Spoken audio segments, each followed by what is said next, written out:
CM Jagan bus యాత్రకు ఊహించని స్పందన వస్తోంది. జన నీరాజనాలు పలుకుతున్నారు. ఇవాళ జగన్ బస్సు యాత్ర 8వ రోజుకు చేరుకుంది. సీఎం జగన్ బస్సు యాత్ర విరామం లేకుండా కొనసాగుతోంది. గత 5 ఏళ్లలో వైసీపీ ప్రభుత్వం చేసిన సంక్షేమ అభివృద్ధి పథకాలను ప్రజలకు వివరిస్తూ విపక్షాల తీరును ఎండగడుతూ ముందుకు సాగుతున్నారు సీఎం జగన్. ప్రతిరోజు సాయంత్రం జరిగే బహిరంగ సభలో ప్రసంగిస్తూ పార్టీ శ్రేణుల్లో జోష్ నింపుతున్నారు.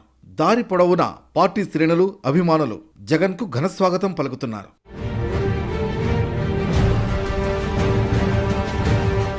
ప్రస్తుతం చిత్తూరు జిల్లాలో కొనసాగుతున్న బస్సు యాత్ర ఇవాళ 8వ రోజుకు చేరుకుంది. రాత్రి బస చేసిన గురవరాజుపల్లె నుంచి ఉదయం బస్సు యాత్ర ప్రారంభమవుతుంది. మల్లవరం, ఏర్పేడ్ మీదుగా పనగల్లు, శ్రీకాళహస్తి బైపాస్ మీదుగా చిన్న సింగమల్ల సమీపంలో 11 గంటలకు చేరుకుని లారీ డ్రైవర్లు, ఆటో డ్రైవర్లతో ముఖాముఖిలో పాల్గొంటారు. ఆ తర్వాత చావలి చేరుకుని భోజన విరామం తీసుకుంటారు. ఇక సాయంత్రం 3:30కు నాయుడుపేట నుంచి చెన్నై జాతీయ రహదారి పక్కన ఏర్పాటు చేసిన బహిరంగ సభలో పాల్గొని ప్రసంగిస్తారు. సభ అనంతరం Ojili cross, Budhanam, Gudur bypass, Manubolu, Nellore bypass మీదుగా చింతరెడ్డిపాలెం వరకు చేరుకుంటారు. రాత్రి అక్కడే బస చేస్తారు జగన్.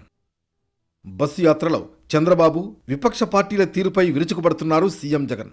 విశ్వసనీయత ఓవైపు, మోసం మరోవైపు ఉన్నాయని, ఎవరికి ఓటు వేయాలనేది ఆలోచించి నిర్ణయం తీసుకోవాలన్నారు. చంద్రబాబు ఒక హ్యాబిచువల్ అఫెండర్ అని ఆరోపించారు జగన్. జగన్కు చంద్రబాబు నాయుడుకు మధ్య యుద్ధం కాదు ఈ ఎన్నికలు. ఈ ఎన్నికలు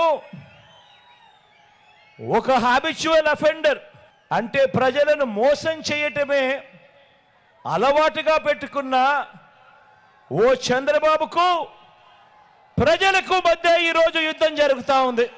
ఈ యుద్ధంలో మీ బిడ్డ నాది ప్రజల పక్షం అని చెప్పి ఈ సందర్భంగా చెప్పడానికి గర్వపడుతూ ఉన్నా. ఈసారి 175కు 175 అసెంబ్లీ సీట్లు, 25కు 25 ఎంపీ సీట్లలో వైసీపీని గెలిపించాలన్నారు జగన్. 14 ఏళ్ల చంద్రబాబు పాలనకు, 5 ఏళ్ల తన పాలనకు మధ్య తేడాలను గమనించాలని కోరారు. ఎవరు మంచి చేశారనేది పోల్చుకుని ఓటేయాలని పిలుపునిచ్చారు.